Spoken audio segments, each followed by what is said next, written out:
There are 3 laws that no king has ever conquered, no army has ever defeated, and no mind has ever outsmarted.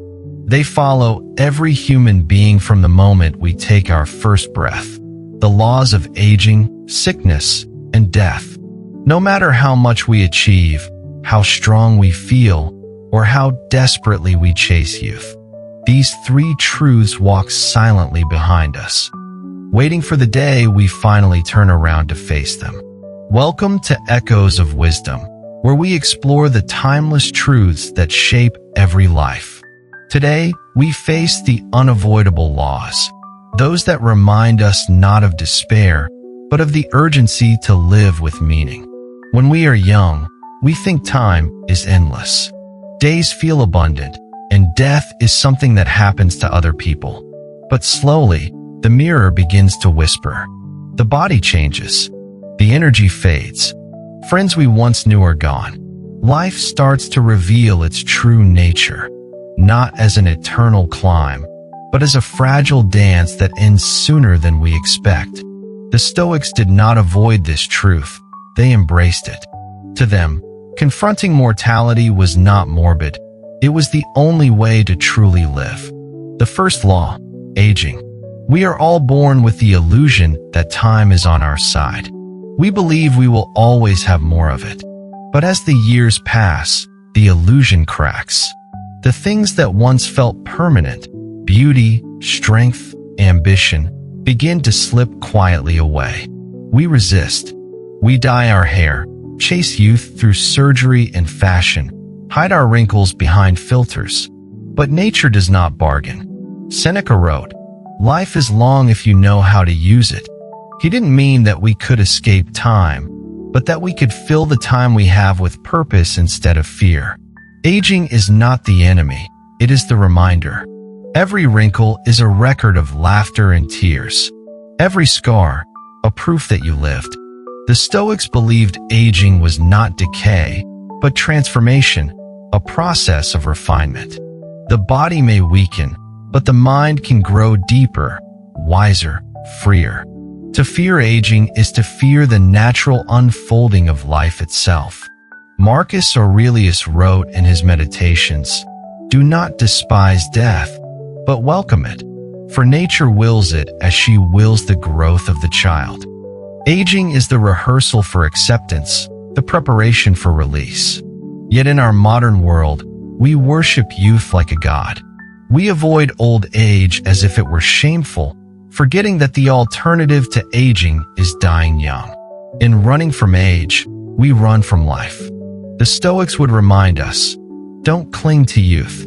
Use it well while it lasts. Don't mourn its passing. Use what comes after to see more clearly.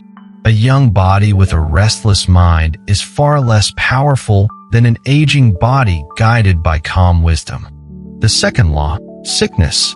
We live as though health is guaranteed, as if our bodies will obey us forever. We say, "I'll start caring for myself later." But sickness is the messenger that tells us later has arrived. It humbles us, strips away illusion, and forces us to remember our fragility. The Stoics never denied suffering. They faced it with unflinching honesty. Epictetus, who lived with a crippled leg, said, "It's not what happens to you, but how you react to it that matters." Sickness is not just the breakdown of the body. It is the teacher of empathy. When you fall ill, you see how fragile every human being is. The powerful and the poor, the famous and the forgotten, all share the same vulnerability. Pain equalizes us. It reminds us that beneath our titles, we are simply flesh, breath, and consciousness borrowed from nature. We resist sickness because it interrupts our plans. But perhaps the interruption is the point. Illness slows us down, makes us look inward, forces us to confront what we've neglected. It is life's way of saying, you are not invincible. Take care. Even the Stoics who practiced discipline and control knew that no virtue could stop disease. What mattered was not whether sickness came, but how one met it. Seneca wrote letters while suffering, urging others not to fear pain, but to see it as a companion. Marcus Aurelius, often ill himself, used his weakness as a reminder that the body is temporary, but the soul, our capacity for virtue and wisdom, endures until the final breath. Sickness exposes our dependency on the external, health, appearance, strength. But when all those fade, what remains? The mind. The ability to remain calm when nothing else is under control. The Stoic lesson is this: don't wait for sickness to value health, and don't wait for health to value peace. And then comes the third and final law, the one that shadows all others: death. The most feared, the most denied, and yet the most certain. We build empires, chase fame, accumulate wealth, all to forget that one day none of it will matter. Death is not the opposite of life. It is part of it. It gives life shape, urgency, meaning. The Stoics kept death close, not to live in dread, but to live awake. Memento mori, remember you must die, was not a grim reminder. It was liberation. Imagine, for a moment, that death did not exist. Would we ever value time? Would love mean anything if it were infinite? Would we savor sunrise or laughter if we knew they would last forever? It is death that makes beauty precious. It is mortality that makes love sacred. The Stoics knew that the awareness of death does not darken life, it illuminates it. Marcus Aurelius wrote, "You could leave life right now. Let that determine what you do and say and think." To live with death in mind is not to give up, it is to wake up. When you accept that every day could be your last, you stop wasting time on trivial things. You forgive faster, love deeper, and complain less. You stop postponing life for someday, because you finally understand that someday never comes. But here lies the paradox.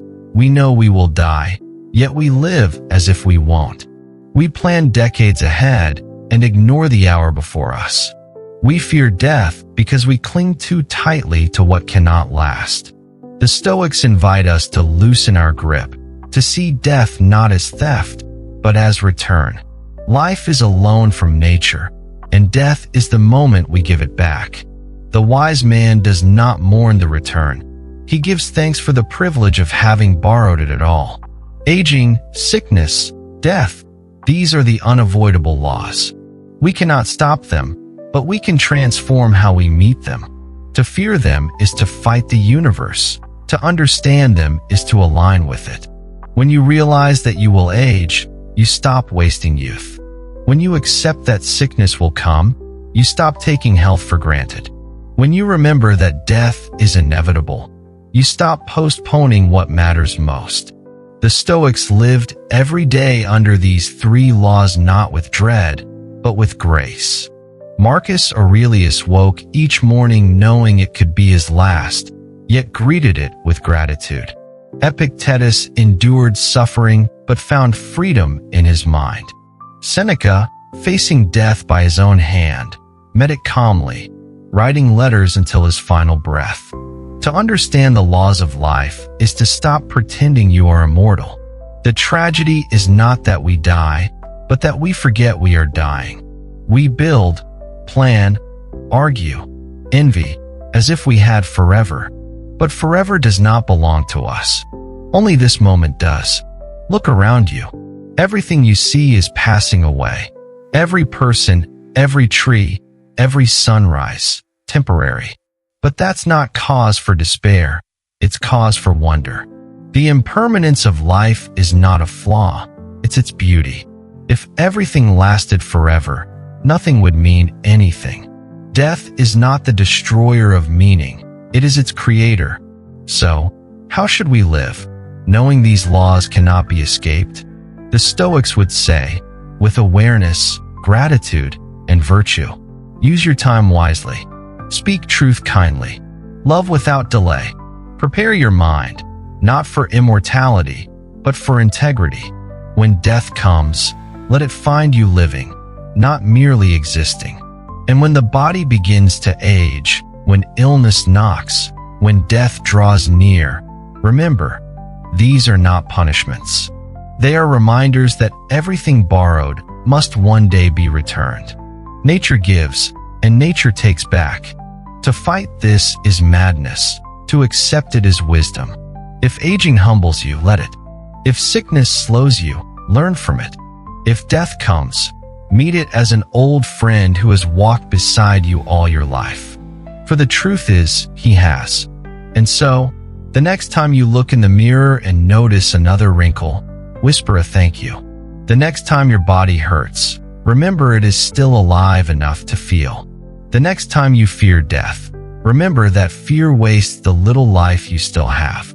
The laws are unbreakable, but within their boundaries, freedom exists. Life is not about defeating time. It's about dancing gracefully with it. Aging teaches patience.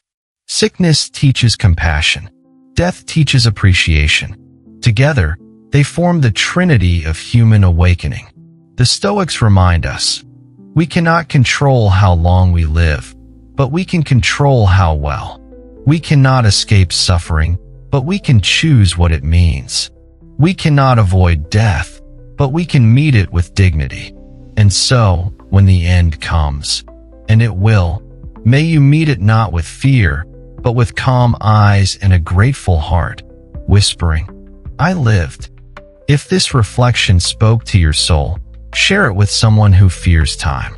Subscribe to Echoes of Wisdom, where ancient philosophy meets the modern heart.